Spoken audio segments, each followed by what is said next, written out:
How to instantly reset your Instagram Explore page. Is your Instagram Explore page filled with stuff you don't like? No worries, you can refresh it in just a few taps. I'll show you exactly how to do it, but first, hit that subscribe button. It helps a lot, and I appreciate it. All right, let's get started. First, head over to the App Store or Google Play Store and check if Instagram is updated to the latest version. There's a new feature, a simple button that resets your Explore page in seconds. Just search for Instagram in the store, and if you see an update button, tap it.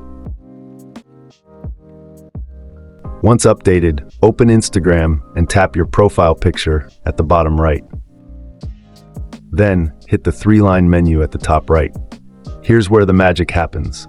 Scroll down to Content Preferences, and midway through, you'll see Reset Suggested Content. This includes your Explore page. Tap it, go through the quick explanation, and hit Reset. Your Explore page will refresh while keeping your followed accounts intact. After that, close the app, reopen it, and enjoy a fresh, personalized feed.